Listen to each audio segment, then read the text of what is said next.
welcome back to Speedrunners and Coffee, the show where we talk about coffee and find out about your favorite speedrunners' origins. Today with me, I have somebody who's been running since 2020, and they are a prolific horror speedrunner and an absolute madman for doing Silent Hill home pour. I have Shmumbler with me. How are you doing today? I'm doing pretty well. Excellent. Yes. So, what got you into speedrunning? Well, we ended up going to, we've been watching SGDQ and GDQ in general for years and years, but we finally went in person for AGDQ 2020, and that kind of lit the fire under me as far as getting started for myself. My wife actually ended up sending Ecdysis a direct message on Twitter being like, hey, what would you suggest as a good starting game for horror speedrunning? And Ecdysis sent a list of games, and the third game in that list, I think, was Silent Hill Homecoming. And I was like, hey, I have that. Why not? So literally the day we got back home from AGDQ, I ended up putting Homecoming into my PS3 because that's all I had at the time, and trying to learn the speedrun. And that's not a good idea. Homecoming on the PS3 is really bad. Oh, how so? The load times are terrible. Even compared to the 360, the 360 at least gives you the option to install it to hard drive. So what would be an 8-second loading screen on the 360 version would be like a 16-second load time on the PS3. Then you also got areas that just don't load in, even in casual play. It's just kind of a technical nightmare. Understandable. And so, what were the other games on this list? I'm curious. Oh lord, I don't even really remember at this point. I want to say Nightcry was on there. I know Illbleed was on there, and now that I've had some experience and time to think about it, that is not a very good starting game. No, it is not. So glad I didn't pick that one. Yeah, I would definitely say so. Did you have any goals with the Homecoming run? And was there a category you started with, or was it just like, I'm just gonna do the basic any percent category? Yeah, I just went for basic. I started out with any percent New Game Plus, which I guess technically means that I started with any percent since, you have to beat the game first, but didn't really have any goals other than just try to go fast. Wasn't really until I saw that Enigma was also learning Homecoming pretty much the same time that I was that I started being like, okay, maybe I can get as good as him. Maybe I can beat him. Okay, so it was almost like I have a rival now and I'm gonna go for it kind of thing. Yep. Nice. What's your decision process for when you want to pick a game to run? Oh lord.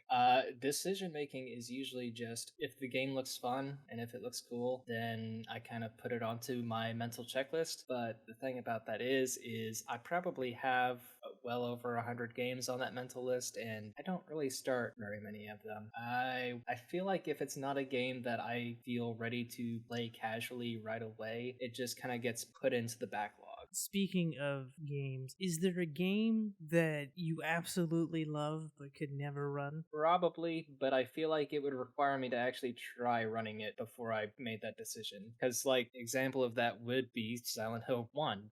I ran that for a couple months.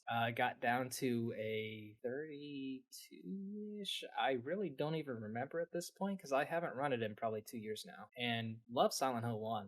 I feel like that game still has a totally unmatched atmosphere, but I could not stand that speedrun anymore. Okay, that's fair. I myself have never played Silent Hill 1, I know. Shame, but yeah, I've seen some of the grinds, and it's just, oh god, that just does not look fun. Is there a game you're looking forward to running in the future? Well, I am kind of in the process of maybe learning the Resident Evil 4 remake. Haven't quite decided if that's gonna be something that I actually take on in seriousness or not, but leaning towards yes. Other than that, really looking forward to the Silent Hill 2 remake. Whether it's a good game or not, I'm definitely gonna be running that, because, why not? I run Downpour, why wouldn't I?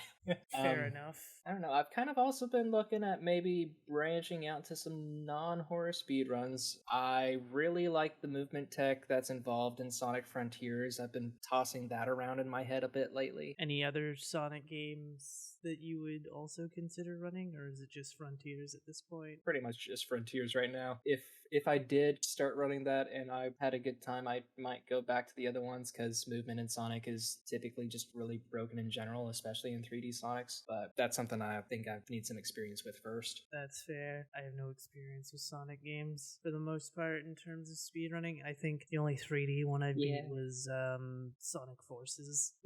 Well, saying that, I think the only one that I finished was Generations, even though I really liked 2. I don't think I ever actually finished, or Adventure 2. I don't think I actually finished it. Do you have any event rituals? Not really, no. The big thing for events for me is just I get really nervous leading up to it, even though I know I have so much experience with this, and I know as soon as I start the run, everything is fine. But I cannot get past that just huge bundle of anxiety getting up to the countdown. That's fair. I think a lot of runners feel that too. And then once it's go time, you're in the zone and everything just goes away except for the run. Yeah, I mean, it really just, as soon as I hit start, I might as well just be at my own computer. That's how it feels. You mentioned RE4R. Is there a specific category you're looking into running? Oh lord. I almost feel pressured into trying professional new game. That looks really frustrating, and I will probably end up settling for standard. Yeah, Still standard kind of I still kind yeah. of prefer New Game to New Game Plus just because, it gives that little extra bit of challenge as far as like keeping your ammo count and trying to follow the proper treasure route and all of that. But I want that little bit of challenge, but I don't want to be annoyed. Professional looks annoying. Fair enough. Yeah, I've seen a couple of standard runners, and it's like, okay, this doesn't look too bad. Would definitely take some practice and getting used to, but it doesn't look ungodly frustrating like I've seen with professional runs. Yeah. I myself am doing New Game Plus because I like having a good time. Yeah. Maybe I'll go to standard at some. I mean, at the end of the day, nothing beats just going as fast as possible. That is true. And just being able to melt everything is always pretty satisfying. Yeah. Is there a skip you wished was in a game you run? Yeah. I wish Downpour had cutscene skips. I should have seen that one coming. Yeah, that would probably. How much time would that? If you could skip a cutscene, how much time would that take off the run? About an hour. Oh my god. Yeah, literally about a third of the runtime. I feel so happy for all of the Callisto Protocol runners out there having just gotten their cutscene skips. Bless you all. I'm jealous. From what I've heard about that cutscene skip, apparently that patch has broken things on PC to the point where the game just constantly crashes. Is what I've read, to the point where someone has sworn to never again buy another game by the developer. So I'm not sure if the cutscene skip's worth it, because apparently it broke a bunch of stuff, and broke it in not a good way. Hopefully that's at least something that they can fix, and hopefully. PC, you always have the option to down patch. Yeah, console, not so much. Although I don't know what it's doing to console, if anything, because a lot of games that seem to have been breaking on PC aren't so bad on consoles, so I don't know if this is suffering from this patch. At least I would hope it was also available on console as well. I can't see them not just doing PC for cutscene skips. That would awful. Yeah, I can get that. Any games that you're currently playing casually or anything like that? Well, to be honest, I haven't really gotten to play much of anything here in the past 2 weeks. 4R is the most recent casual game that I played, but really thinking about going back and hitting some of my backlog. Like, I have Cursed Mountain on the computer. Really want to give that a shot. What did I have In Sound Mind. That's been on my backlist forever. Withering Rooms, which is a game that Punchy speedruns, but it's like a Clock Tower-esque action RPG. Really weird combination, but it looks fun. Which one would you tackle first out of those three? Probably Cursed Mountain. Love a good Arctic horror game, especially when you get to just smack some ghosts around with a pickaxe. Yeah, that definitely sounds fun. I remember seeing that game on the Wii, and I'm just like, what is this? Yeah, so weird thing about Cursed Mountain is it had a PC version too, but it's pretty much impossible to get now. The copy that I have, I bought from Amazon when they did digital PC games, and it was a direct download from Amazon. And thankfully, I downloaded the installer a couple years ago, apparently right before Amazon axed the whole digital catalog thing. Like, I cannot get that download link anymore on my account. Oh, that sucks. I didn't even know that was a thing. Yeah. Maybe now that Amazon has their Amazon gaming thing, maybe they might bring it back. I don't know. I don't even know if the developer is still alive at this point, kind of Well, thing. developer maybe not, but I'm pretty sure the publisher is. Let me see. I Oh. feel like yeah, that's right. It's a Deep Silver game. Deep Silver Oh. published it. Maybe Amazon will strike a deal with Deep Silver to be like, hey, can we have that game back and put it on our service thing or something? Or dare I say that GOG comes in and tries to take it, though again, they only got Silent Hill 4 and not 2 and 3 for whatever reason. So Yeah. hard to say. Kind of feel bad about that, to be honest, because like we know why we didn't get 2 and 3. It's because they don't have the final product anymore, which sucks. But Yeah. Although I'm surprised they would have the final product of 4 in that case as well. right, yeah, weird. Very weird. Speaking of other runners, do you have any influences in the world of speedrunning? Well, I mean, Ecdysis literally got me started. Enigma and Starwind have been my two biggest driving competitors and speedrunning buddies. Bit of a left turn here, but I've always been a huge fan of Author Blues. And I guess really before I started really speedrunning in 2020, I did kind of play around with Super Mario World after watching Auth do some pacifist runs years and years ago. I don't even know if anybody runs pacifist anymore on Super Mario World. Yeah, I guess that would be kind of my original inspiration. Given that this is a show called Speedrunners and Coffee, what is your favorite coffee? Well, I've got a couple different ones. Right now, I'm drinking a just regular medium roast coffee with cream and sugar. I also have a mocha pot that I really like. Specifically, I like using my mocha pot to make dirty chais. Wife and I actually we buy bags of high quality spices so that we can make our own instant chai powder, which works out really good. Now, what is a mocha pot? I'm very new into the coffee world, so I don't really know what Ooh. a mocha pot is. So it's like a little brewing pot. It's very similar to espresso.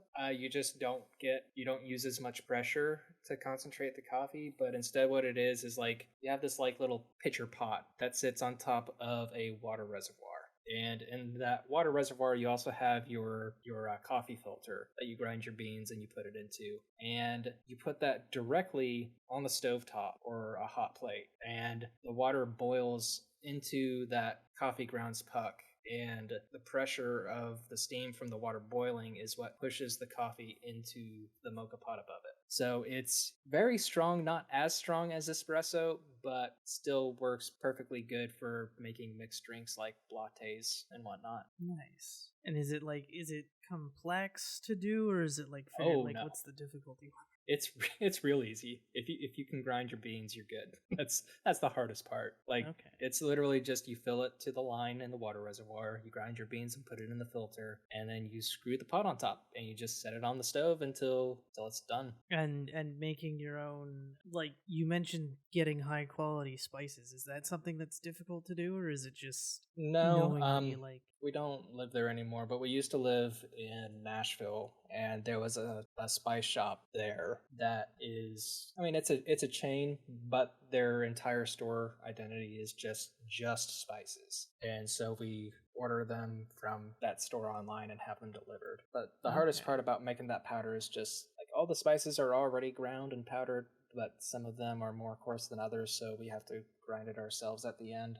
But that's about it. Very interesting. And you mentioned a third coffee. Oh yeah, I'm also just basic caramel latte lover. Okay. Yeah. I myself prefer a lot of cold coffees, to the point where also my favorite coffee isn't really a coffee because it's called Coke coffee. And it's literally half a can of Coke with some coffee in it, because it comes in it's a taller can, but it's the same amount of liquid as a can of Coke. So, and they're absolutely delicious. I don't know why I like them so much, but I do. That reminds me, I always hear about people who really love tonic water and espresso, which sounds disgusting, but everybody swears by it, and I have wanted to try it for a while, but just never had the courage to do it. Okay, this is the first time I'm hearing of tonic water and an espresso together. I've never heard of that. Now, something I have tried before is first off, I love coffee ice cream, so I thought that this would be a good idea. But I had a coffee milkshake, or was it a coffee float? I don't know, but it had a coffee flavored cola in it, and it was not good. Interesting. Maybe it was just the concentration or the style, because funny thing is, as I mentioned, I love cold coffees. My first coffee was an iced coffee with oat milk in it, and Mm. I enjoy oat milk a lot, but this coffee tasted like absolute trash. I was like, this is disgusting. And granted, again, it was a Tim Hortons coffee, something I would never recommend anybody drink, but I thought, hey, this could be good, right? It's got things that I like in it, and sure, it was the first coffee I ever had, but still it was like, I don't know, because if you give me like a Starbucks and like their cold coffees are good, I don't have to put anything in them. So it might have been the way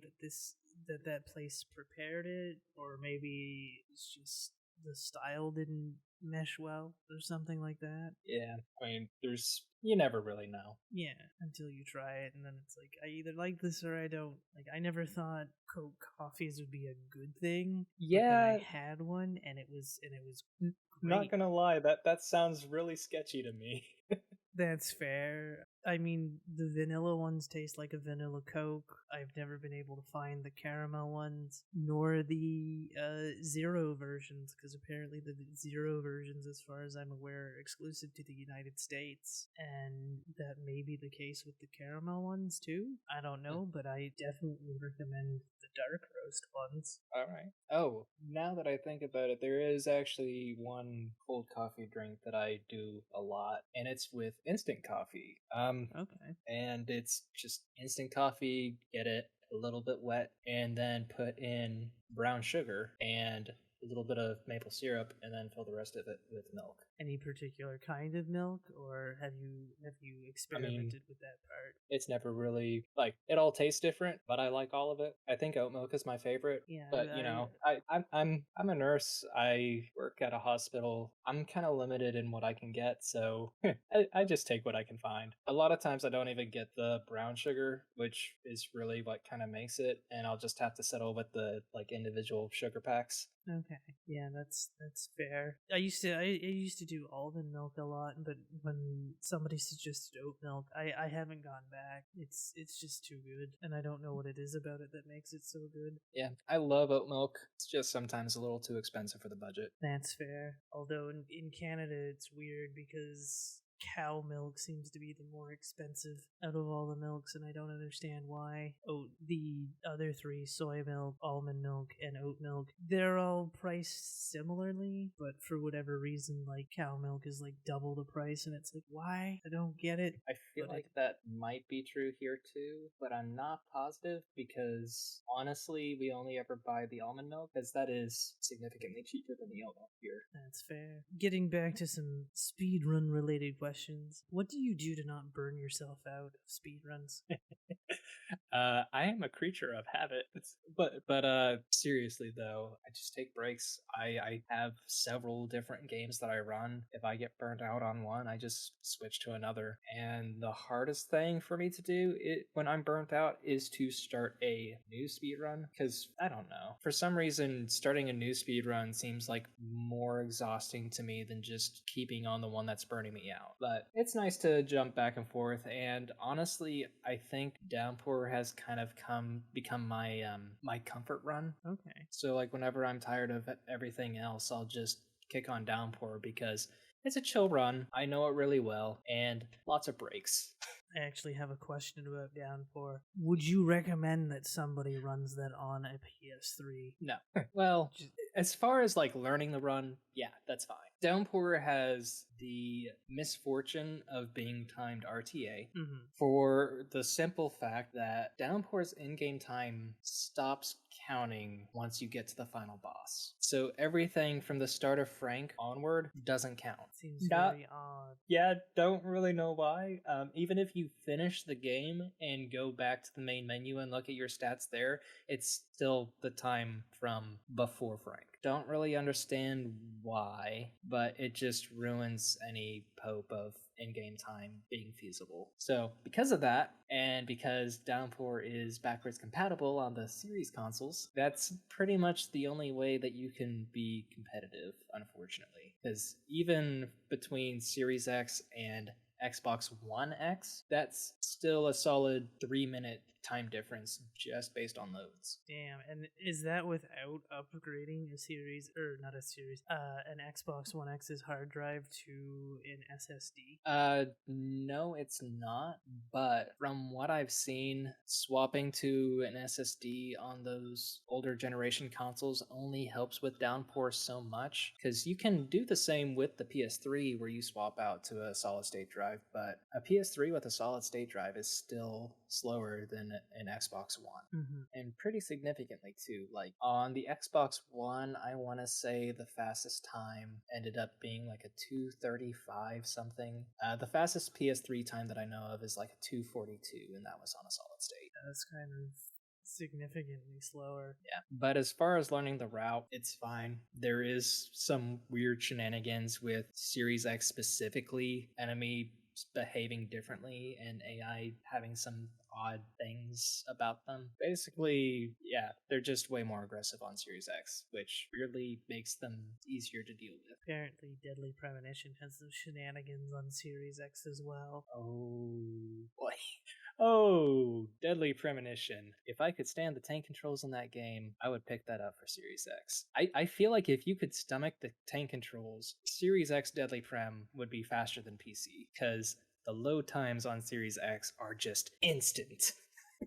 Nice. Yeah, I have Deadly Prem on Switch, and I was learning that run somewhat last summer, and then I just got an OLED Switch not too long ago. We just need to pick it back up at some point, because that seems to be everyone's preferred platform at this time. I've heard that Series X does things, but I don't know anybody that's tried to run it on Series X. Well, no surprise, but Punchy's the only one that has. Yes, and I heard a story about something about how he took the disc and threw it halfway across a room or something. Yeah, I'm pretty sure I know what part would have done that.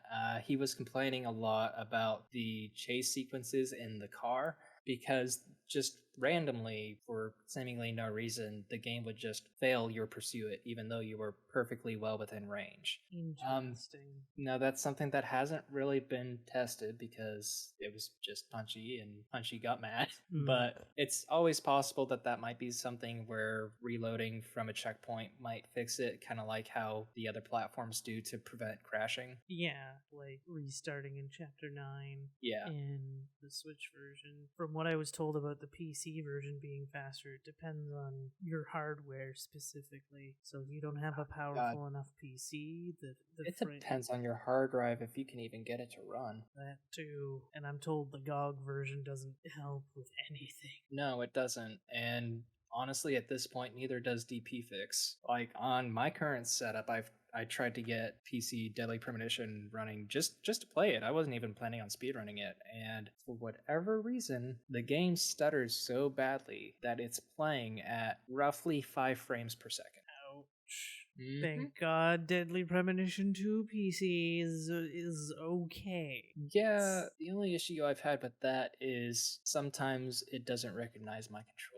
But I feel like that's a me issue. That's fair. How do you prefer to learn a new speedrun? Do you take notes, practice beforehand, or are you just diving right into full runs?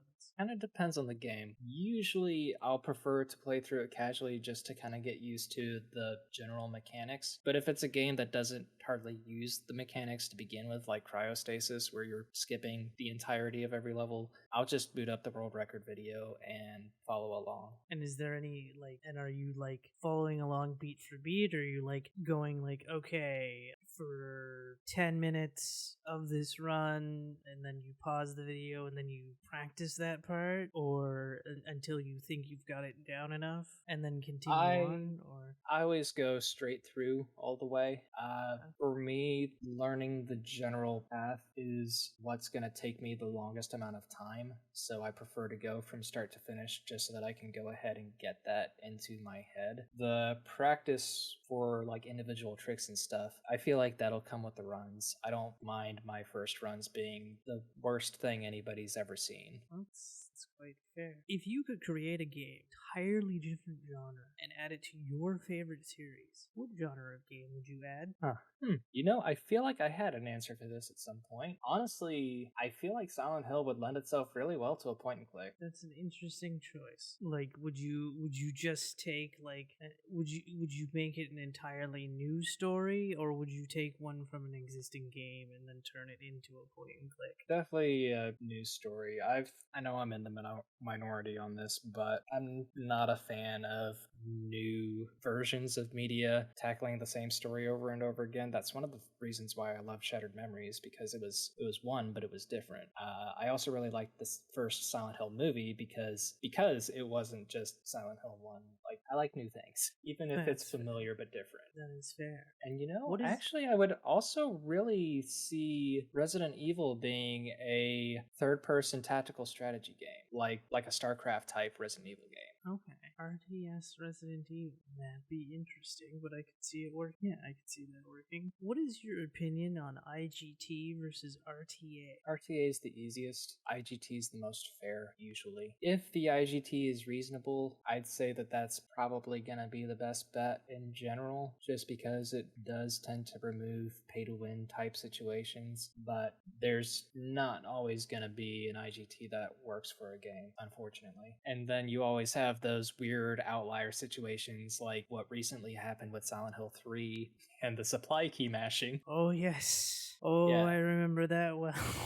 Yeah, where you can literally remove half of your in-game time. I think it ever got that bad. I think at most, if I remember correctly, when Punchy and McSqueezy were playing around with it in macros, they were reducing their times by like 4 minutes or so, which is substantial, don't get me wrong, but I don't remember. I mean, half would just be the theoretical limit, but obviously you're not going to reach that because you also have menuing and interacting and all of that. It was quite the interesting time, because I think right as that hit, the Frost Fatale's 2023 list came out, and I was like, oh no, because they had given me Silent Hill 3, and I was like, oh no.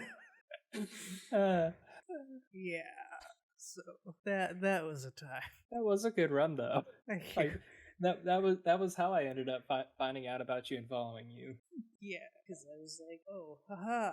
And then it was like, oh no, trick found. Yeah, oh no, bad trick found. I can definitely see how that might have damaged the experience. God, when that came out, I was very thankful that I had not started learning Silent Hill 3. Yeah, and luckily, well, on the one hand, PC was able to solve the issue with the LRTA. It basically acts exactly like the IGT did. Unfortunately, consoles kind of got the shaft where they had to go RTA, and a lot of runners were not pleased with that, and a couple of them left. It's kind of like, oh. And, yeah, the thing people need to understand, though, with that kind of stuff is when you have something that big that's found, it doesn't matter what solution you come up with, there's always going to be somebody who doesn't like that solution, and you're always going to end up with people who are dissatisfied at the end of it. And I feel like the load time remover, out of all of the options that were there, well, and doing RTA on console,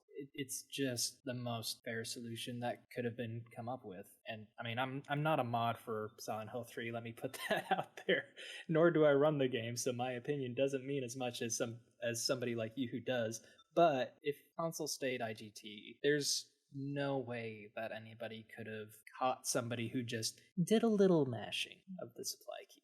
Mm-hmm. And it would just become a competition of who could hide the most presses. Yeah, plus, it's not like PC where you can also have 2 timers go at the same time. Granted, I never did that because of, oh, I did it so I could time, because when I was doing events first time, I was like, I don't know what my RTA is, so let's see what my RTA is, and then I've just never taken down the second timer, so I have 2 timers going at the same time. And, not every runner's going to want to do that either. So it's just kind of what it is. And the mods tried to make the best of a bad situation, and, there's only so much you can do. Yeah. What would you say your proudest moments as a runner are? I've got 2 that are neck and neck, and they're both Homecoming. Okay. Finally getting into the 22 minutes for any % New Game Plus, because that took well over 1,000 attempts. And just in general, my first time getting world record on any % New Game Plus, because my whole time learning Homecoming, like I was saying before, I was kind of in that competitive mind space of me versus Enigma. And finally, eventually, I caught up to Enigma and I got past him. And then it was me and Starwin. And Starwin's time was just like this mythical, nobody can even touch it type runtime. And even once the new method of clipping was, I'm gonna say discovered because that's the only word I can think of, but it wasn't really discovered, it was just brought up by somebody who knew about it for years but wasn't a speedrunner. Even once that came out, Starwin was the first one to use that new clipping to get a new record. So at the end of the day, it was still I had to beat Starwin. And when I finally did, I felt like I had just completed everything I could possibly accomplish with Homecoming.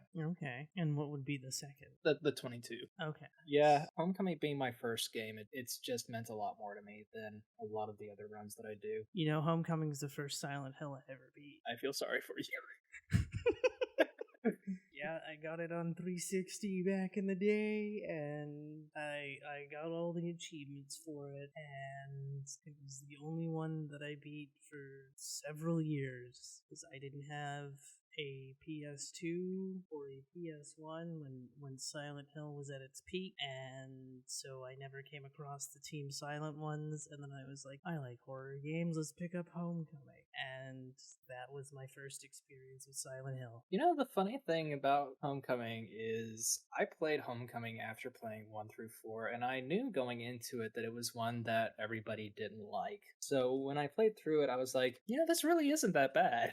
It's cliche and it's terrible as far as like bringing the whole psychological aspect that the whole rest of the series is known for. But it's a fun game. Yeah, I didn't mind it. Granted, I didn't know about the hate it had. I didn't know that the Western developed ones were so bad. Again, though, I just never found Shattered Memories other than the Wii version. But again, I couldn't play 90% of the Wii's library, so I didn't play Shattered Memories. I didn't play Origins till like last year and stuff like that. And see, Origins is still the only one that I haven't finished. Oh, is it because you have the PS2 version? No, I have it on my PS TV and the PS2 version, but I can't stand the stamina system. I have tried playing Origins so many times, and every time I just drop off after the hospital. I mean, to be fair, I've only ever done UFO ending. I've never done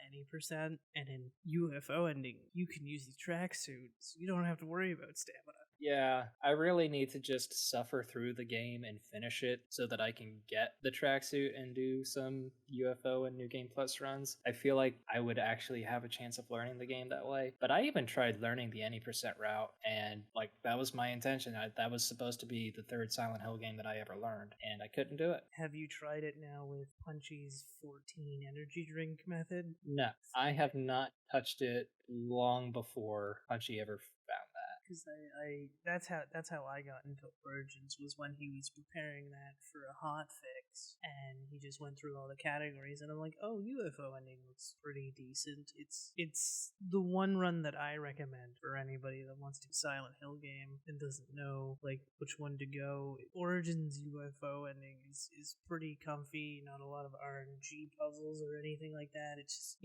going from start to finish. No, I would like to learn the UFO ending anyway, just because, the meme of doing a full series marathon, all UFO endings. Yeah. But that's gonna be a long ways off. You can do it. I believe in you. Thank you.